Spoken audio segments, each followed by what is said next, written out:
Hola, buena tarde. El día de hoy vamos a iniciar con la unidad 4 que habla sobre patrones saludables de sueño. Si recuerdan, en alguna clase anterior ya habíamos hablado un poco sobre lo que es el sueño. Vamos a primero hacer una pequeña recapitulación, un pequeño resumen de qué es el sueño, cuáles son sus características y posteriormente vamos a empezar a abordar como tal cuáles son los patrones saludables de sueño y sobre todo poder llevar esto a nuestra vida cotidiana y poder tener un mejor sueño para que podamos tener una mejor calidad de vida. Entonces, iniciando con el tema, lo primero que vamos a hablar es sobre qué es el sueño. Y si recuerdan, hablábamos que el sueño es un proceso fisiológico que consiste en una etapa de relativa inactividad física durante la cual ocurre una serie de procesos neurobiológicos, cardiovasculares, respiratorios, gastrointestinales y variaciones en la temperatura, a la vez que la persona que duerme lo percibe como un proceso de descanso y recuperación. En este estado, algo importante que tenemos que mencionar es que se pierde el estado de conciencia con C, pero no el estado de conciencia. Es decir, tenemos dos palabras aquí que entran en juego. Una que es conciencia solamente con C y la otra que es conciencia solamente con S y C. ¿A qué nos referimos? La conciencia habla de esta parte del estado de alerta. Entonces, cuando nosotros nos dormimos, perdemos el estado de alerta, pero no perdemos la conciencia, es decir, tenemos conocimiento de nuestro propio ser. A esto se refiere que, por un lado, perdemos la conciencia, o sea, el estado de despierto, pero no perdemos la capacidad de conocimiento de nuestro propio ser. ¿Vale? En este sentido, el sueño tiene ciertas características. ¿Por qué varios autores hablan de estas características? Porque como podemos ver, definir el sueño es una tarea un poco complicada. Complicada desde el aspecto que aún no podemos definir exactamente qué es el sueño. Sin embargo, a través de estas características podemos más o menos darle una dimensión a qué es el sueño y sobre todo qué características tiene este sueño.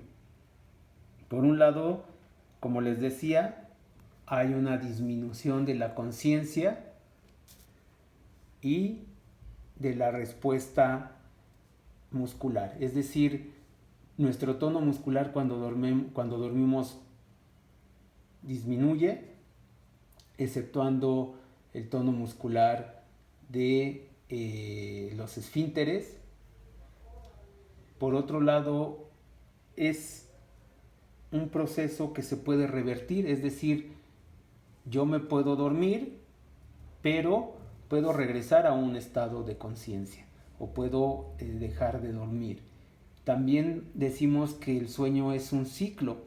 ¿Por qué es un ciclo? Y esto tiene que ver mucho con algo que se llama ciclo circadiano, es decir, son los estados de despierto y de sueño que nosotros pasamos y que estos son cíclicos, es decir, tienen que suceder a cierto tiempo porque a través del estudio de este circo o de este proceso circadiano, lo que nosotros vamos a ver es que nuestro cuerpo tiene ciertos tiempos o ciertos momentos en los cuales desarrolla ciertas actividades. También otra característica del sueño es que la persona adopta una postura o adopta una forma o un proceso estereotipado, es decir, generalmente dormimos de una manera y todos tenemos una manera característica de dormir. Por eso es que dice que adopta una posición estereotipada. Y por otro lado, otra característica del sueño es que si nosotros dejamos de dormir o tenemos problemas del sueño, este nos va a inducir a ciertas alteraciones, primero de tipo conductual y después de tipo fisiológico. Está completamente estudiado que si nosotros empezamos a tener alteraciones del sueño, eso primero nos va a dar alteraciones de tipo psicológico y luego de tipo físico, como que como una mayor propensión a padecer algún tipo de enfermedad crónico-degenerativa, estrés, diabetes, hipertensión, etcétera. ¿Cuáles son las funciones que cumple el sueño?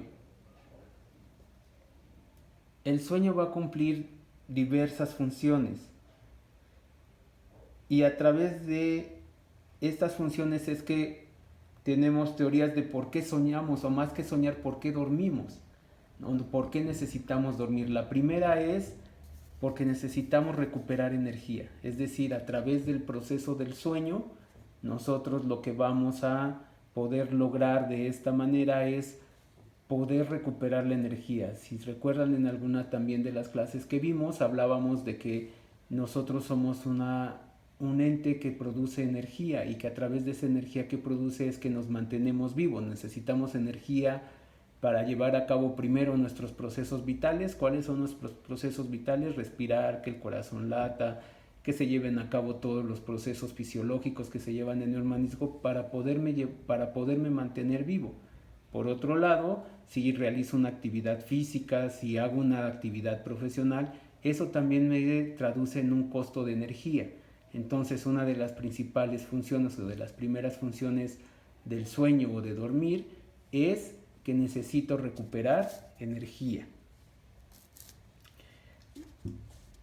Otra función que cumple el sueño es ayudarme a eliminar todo lo que mi cuerpo no necesita, sobre todo traducido en radicales libres. Es decir, cuando yo duermo se llevan a cabo procesos bioquímicos y fisiológicos que lo que van a hacer es depurar mi organismo y desechar todas esas sustancias o eliminar todas esas sustancias, sobre todo traducidas en radicales libres, que pueden dañar a mi organismo si se empiezan a acumular.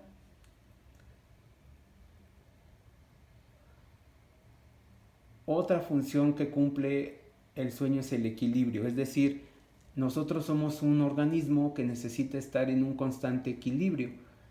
Tenemos una misma temperatura, tenemos que mantener nuestras funciones vitales de cierta manera. Eso nos lleva o nos cuesta un gran esfuerzo traducido en la cuestión energética. Por tal motivo, el soñar o el dormir lo que nos permite es mantenernos ese equilibrio, es decir, recuperar energía, eliminar los productos de desecho y por tanto mantenernos en un equilibrio o en una homeostasis. También nos ayuda a mantener nuestra temperatura, es decir, nosotros somos un ser que necesita estar a una misma temperatura todo el tiempo.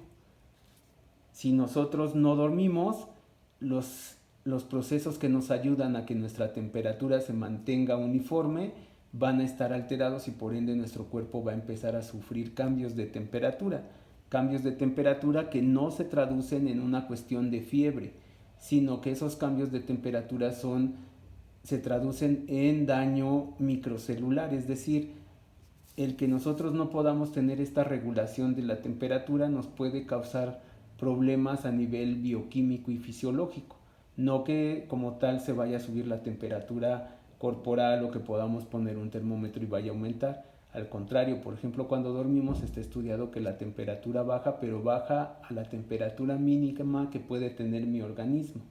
En este sentido, es que otra de las funciones del sueño es mantener la temperatura. Y por otro lado, el sueño nos ayuda a pensar, es decir, el que nosotros podamos dormir nos ayuda a los procesos del pensamiento, de la memoria, del aprendizaje. Por eso es que el sueño, desde esta parte vital de poder aprender y de poder desarrollarnos como individuos íntegros, es importante, ya que nos ayuda a pensar.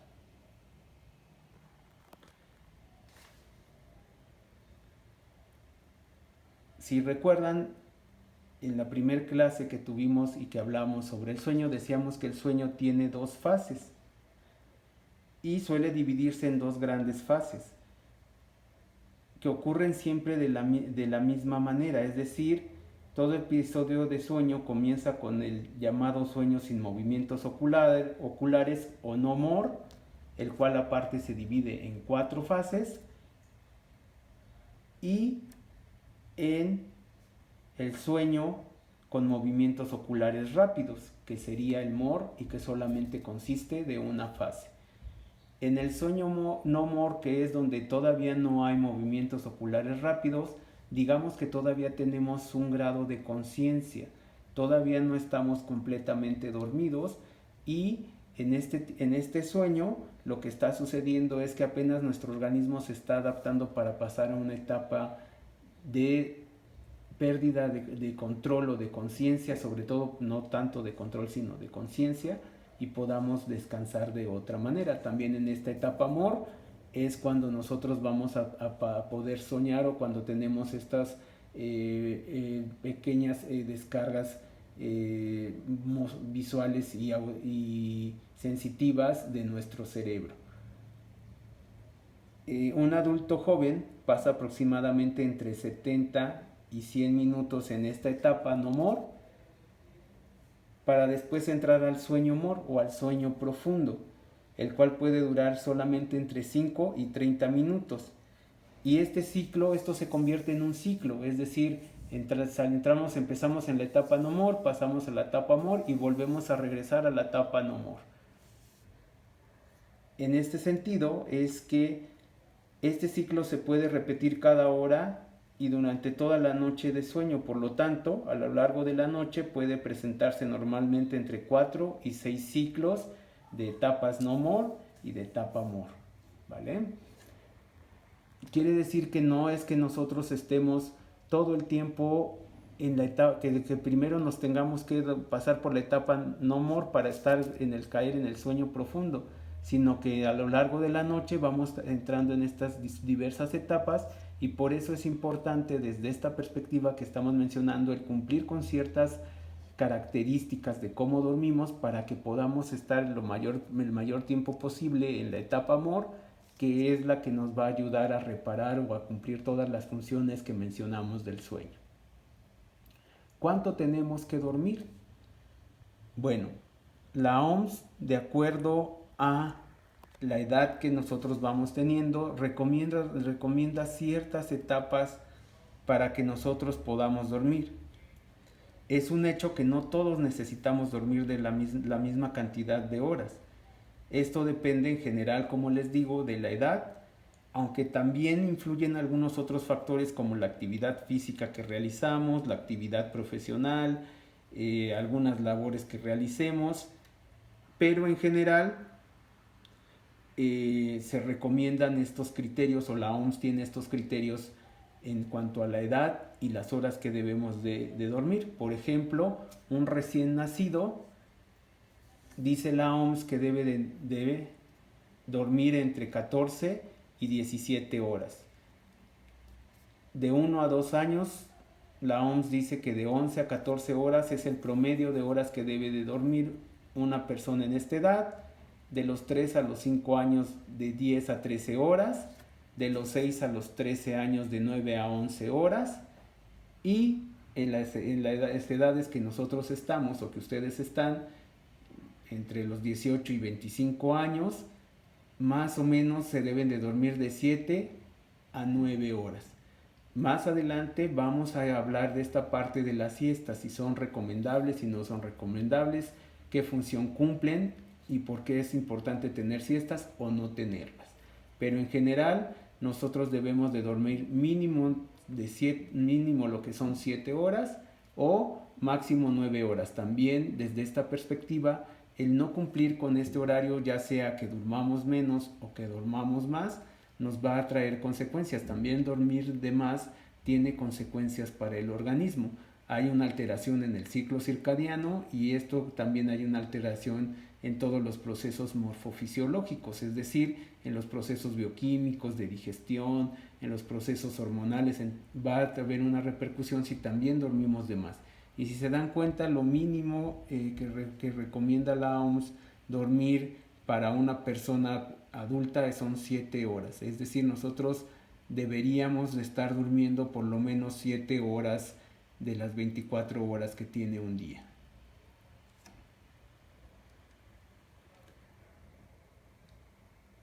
¿Qué favorece y qué no favorece a que nosotros podamos tener un sueño adecuado o que podamos dormir de manera adecuada? Todo lo que está en el ambiente tiene una repercusión, ya sea favorable o en contra de que podamos dormir de manera adecuada. En este sentido, es que, por ejemplo, el entorno ambiental y el sueño tiene una relación positiva o negativa dependiendo de qué es lo que nosotros realicemos. Lo primero que habla es de la estimulación lumínica, es decir, cuando yo duermo, la luz emitida por los dispositivos electrónicos como el teléfono, la televisión, la computadora, está estudiado que estos, si los utilizamos antes de que nosotros empezamos a dormir, van a tener una alteración en nuestro proceso de sueño. Es decir, que no deberíamos de estar durmiendo en habitaciones muy iluminadas, con la luz prendida, sino que deberíamos de estar durmiendo en una habitación un tanto oscura, donde no estuviéramos con el teléfono, donde no tuviéramos una televisión, porque todos esos estímulos lumínicos lo que hacen es que retrasan las fases de actividad de los ciclos o de los centros del sueño en el cerebro y nos cuesta más trabajo dormir. Al costarnos más trabajo dormir, lo que hace es que retrasa el inicio del sueño y obviamente esto hace que disminuya el proceso regenerativo que tiene el sueño en nuestro organismo. Otro aspecto importante en la cuestión del entorno ambiental es el ruido. El ruido es uno de los factores ambientales más importantes de interrupción del sueño. La misma OMS ha documentado la contaminación acústica como una de las causas de deterioro de la salud, como consecuencia, entre otras, de la alteración del sueño. Es decir, que nosotros deberíamos de estar en una habitación donde el ruido debe de estar en dosis mínimas o no debe de haber ruido y que debe de ser oscuro. Otra cuestión importante del ambiente es la temperatura. Está estudiado que en diversas temperaturas, sobre todo en los extremos, ya sea el frío o ya sea el calor, es más difícil dormir y el sueño que tenemos no es tan reparador como en una temperatura media. Generalmente se recomienda una temperatura entre 18 y 21 grados del lugar donde vamos a dormir para que nosotros podamos tener un sueño adecuado. Cuando esta temperatura está elevada o está disminuida, está comprobado que es más complicado poder dormir y sobre todo tener un sueño con las características adecuadas para poder reparar y poder llevar a cabo todas las funciones vitales que cumple el sueño. Otros factores asociados al tipo de sueño que tenemos o la calidad de sueño que tenemos es el lugar donde dormimos referente a la cama. No solamente la cama, el colchón, la almohada, todos los indumentarios que utilizamos para dormir. Bajo este sentido es que la cama es un lugar, por ejemplo, donde pasamos casi la tercera parte de nuestra vida. Por tal motivo es importante elegir un colchón adecuado, una almohada adecuada y una ropa adecuada de cama que nos favorezca tener un sueño adecuado. En este sentido, más adelante cuando veamos lo que es ya con lo que refiere a la higiene del sueño, vamos a ver cuáles son las características que debe de tener estos utensilios. Otra cosa importante desde esta perspectiva es el ambiente artificial, es decir, el ambiente que nosotros creamos a través de el entorno decorativo. ¿Cómo debe de estar decorada o qué es lo que no debo de tener dentro de mi ambiente o dentro de mi recámara cuando voy a dormir? Para conseguir un sueño óptimo, la habitación debe de estar ordenada y limpia. El desorden produce estrés, lo que dificulta el sueño y de tal manera también, por ejemplo, no debemos de tener aparatos de entretenimiento como son televisiones, computadoras, teléfonos, música. ¿Por qué? Porque todo esto altera el ambiente y nos hace estresar y nos hace no tener un sueño adecuado. En este sentido, se recomienda pues que la habitación no tenga o solamente esté dedicada desde esta manera decorativa a la función que debe de cumplir, que es dormir. Por otro lado, ¿qué pasa con el horario de sueño y con las siestas? Es decir, ¿existe una hora adecuada o recomendable para dormir? En este sentido, sí hay una hora no específica para dormir, es decir, no es que te vayas a las 8 de la noche a dormir y esa va a ser la mejor hora, no. Hay un periodo en el que es mejor de acuerdo al ciclo circadiano que tiene nuestro organismo y obviamente ese, aunque es igual para casi todos o digamos que es más o menos el mismo, varía obviamente de cada uno de nosotros como individuo, dependiendo de las actividades que realizamos, de la alimentación, de si hacemos una actividad física, de todo eso depende nuestro ciclo circadiano. Y entonces la hora de dormir no es que haya una hora específica para dormir, sino que hay una recomendación que sí parte de las 8 de la noche y hasta la medianoche. Es decir, si tú te duermes entre las 8 y las 12 de la noche, esa es una buena hora para empezar o para iniciar el sueño o la hora de dormir. Y sin embargo esto, como les digo, responde mejor individualmente a nuestro ciclo circadiano y debe de tomar en cuenta, por supuesto, las horas que debo de dormir. Por ejemplo, en nuestro caso, en el promedio que nosotros estamos, que mínimo deben de ser 7 horas. Si yo me duermo a las 8 de la noche, tendría que estar despertando por ahí más o menos de las 6 de la mañana, 5, se cumplirían las 7 horas. Y si duermo, por ejemplo, si me duermo a las 12 de la noche, tendría que estar despertando por ahí de las 7 de la mañana. Entonces, en ese sentido, este horario sí hay una hora más o menos recomendada, como les digo, que es de 8 a 12 de la noche. Debe de cumplir las características de las horas que debo de dormir y obviamente debe de estar ligado a los procesos que yo tengo de alimentación, de actividad física y todas estas actividades que hago en mi vida cotidiana. Por otro lado, ¿qué pasa en esta cuestión del horario en el sentido de las siestas? Muchos de nosotros o nuestro organismo, precisamente por este ciclo circadiano que está estudiado, hay horas en la tarde, sobre todo los que tenemos el mismo ciclo circadiano, la gente por ejemplo que trabaja de noche, los veladores, las personas que trabajan por algún motivo de noche, su ciclo circadiano se ve alterado, pero estamos hablando en este caso de personas que probablemente como nosotros trabajan o sus actividades principales están en la mañana y la tarde y que llegan a su casa en la noche y duermen.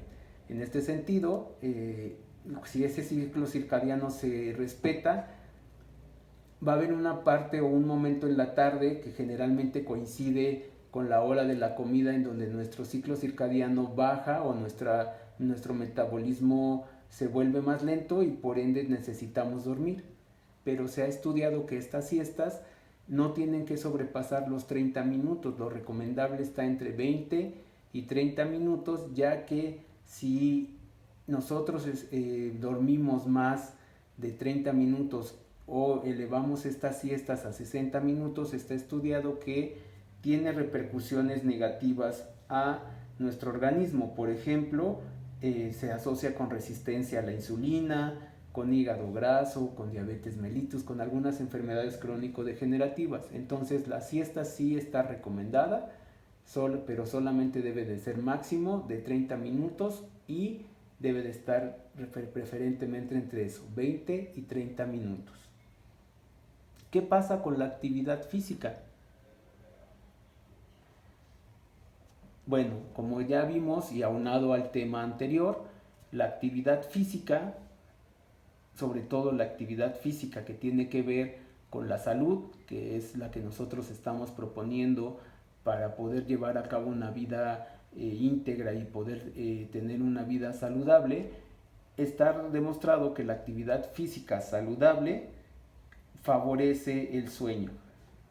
Entonces, de forma general, la actividad física nos ayuda a mejorar el sueño. Sin embargo, hay ciertas consideraciones que debemos de tomar en cuenta, que son las que nosotros vimos en esta parte del programa de actividad física. Es decir, nosotros tenemos que tener una actividad física bien programada, que sea de mediana intensidad o de intensidad máxima, que no sea de alta intensidad, porque si no, no va a favorecer el sueño. De hecho, en los atletas de alto rendimiento muchas veces el ciclo del sueño se ve alterado por sobre todo en los periodos de alta competición.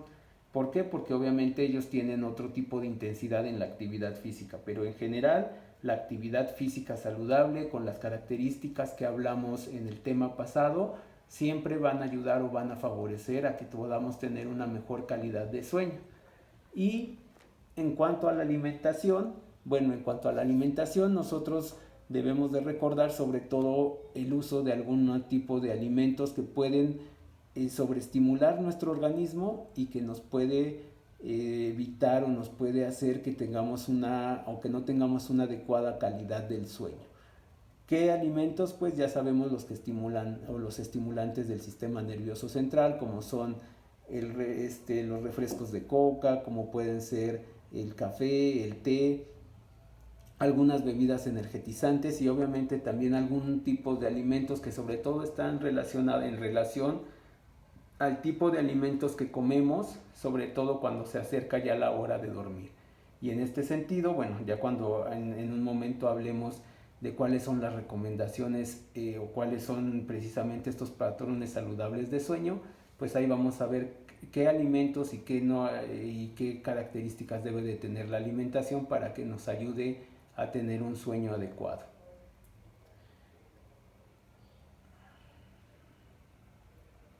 Y bueno, por último, vamos a llegar a algo que se llama higiene del sueño.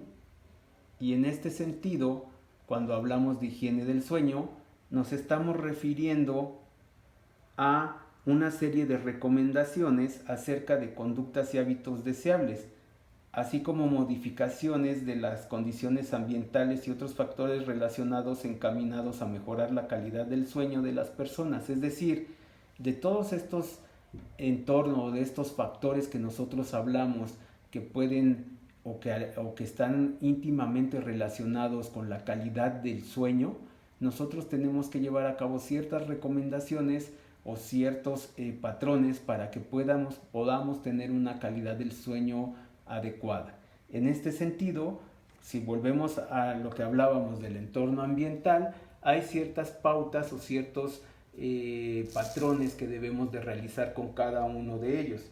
Por el ejemplo, desde esta parte del entorno ambiental, lo que tiene que ver con el ruido, con la luz, con el ruido y con la temperatura. ¿Qué es lo que tenemos que hacer?